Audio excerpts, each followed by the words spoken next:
Matches win matches అనే నానుడి వినే ఉంటారు. క్రికెట్లో దీన్ని ఎక్కువగా వాడుతుంటారు. ఫీల్డింగ్ ప్రతిభతో మ్యాచ్లు గెలిచిన సందర్భాలు చాలా ఉన్నాయి.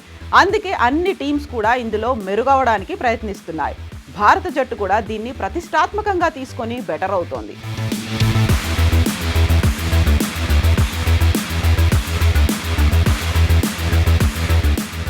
అందులో భాగంగా వరల్డ్ కప్స్ టైంలో బెస్ట్ ఫీల్డింగ్ ఎఫర్ట్తో టీం విజయంలో కీలక పాత్ర పోషించిన వారికి లెజెండరీ ప్లేయర్ల చేతుల మీదుగా మెడల్స్ అందిస్తూ ప్రోత్సహిస్తోంది. గత వన్డే ప్రపంచ కప్ 2023తో పాటుగా ప్రస్తుతం T20 వరల్డ్ కప్ 2024లోనూ దీన్ని కంటిన్యూ చేసింది. Team management coach Rahul Dravid తీసుకొచ్చిన ఈ విధానం సూపర్ రిజల్ట్స్ను తీసుకొచ్చింది. ఫీల్డింగ్ బలం వల్లే భారత్ పొట్టి కప్పును సొంతం చేసుకుంది. సూర్యకుమార్ యాదవ్ పట్టిన క్యాచ్ మ్యాచ్ స్వరూపాన్నే మార్చేసింది. నిన్న సౌత్ ఆఫ్రికాతో జరిగిన మెగా ఫైనల్లో ఒక దశలో భారత్ ఓటమి ఖాయమని అంతా భావించారు. 30 బంతుల్లో 30 రన్స్ చేయాల్సిన దశలో ప్రోటీస్ డే కప్ అని డిసైడ్ అయ్యారు.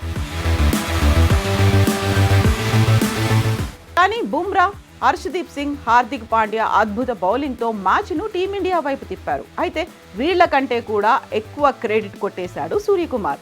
ఆఖరి ఓవర్లో డేవిడ్ మిల్లర్ కొట్టిన బంతి 6కు వెళ్తుండగా బౌండరీ లైన్ వద్ద అద్భుతంగా దాన్ని ఒడిసి పట్టుకున్నాడు అతను. బాల్ వేగం, దిశను అంచనా వేసి అందుకున్న స్కై రోప్ దాటుతున్నానని గమనించి బంతిని గాల్లోకి విసిరి తిరిగి లోపలికి వచ్చి క్యాచ్ పట్టాడు. దీంతో మిల్లర్ అవుట్ అవ్వడం, ఆ తర్వాత 7 పరుగుల తేడాతో మ్యాచ్ను కప్పును భారత్ సొంతం చేసుకోవడం క్షణాల్లో జరిగిపోయాయి. అయితే సూర్య క్యాచ్పై ఇప్పుడు కాంట్రవర్సీ నడుస్తోంది. మిల్లర్ క్యాచ్ను పట్టే క్రమంలో సూర్య కాలి షూ బౌండరీ లైన్ను దాకిందని సౌత్ ఆఫ్రికా అభిమానులు ఆరోపిస్తున్నారు. అతడు షూ తాకడంతో రోప్ కదిలిందని అంటున్నారు. సాధారణంగా వైట్ లైన్ అంచున బౌండరీ రోప్ ఉండాలని, కానీ అలా లేదని కామెంట్స్ చేస్తున్నారు. బౌండరీ రోపును అది ఉండాల్సిన యథాస్థానానికి జరపలేదని, ఏదో తేడాగా ఉందని అనుమానాలు వ్యక్తం చేస్తున్నారు. క్యాచ్ను ఎంపైర్లు 3-4 సార్లు నిశితంగా పరిశీలించాల్సిందని, కానీ వెంటనే నిర్ణయం ప్రకటించారని ప్రోటీస్ ఫ్యాన్స్ సీరియస్ అవుతున్నారు.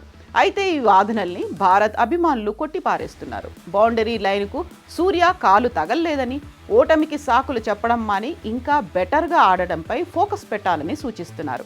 మరి సూర్య క్యాచ్ కాంట్రవర్సీపై మీ ఒపీనియన్ను కామెంట్స్ రూపంలో తెలియచేయండి.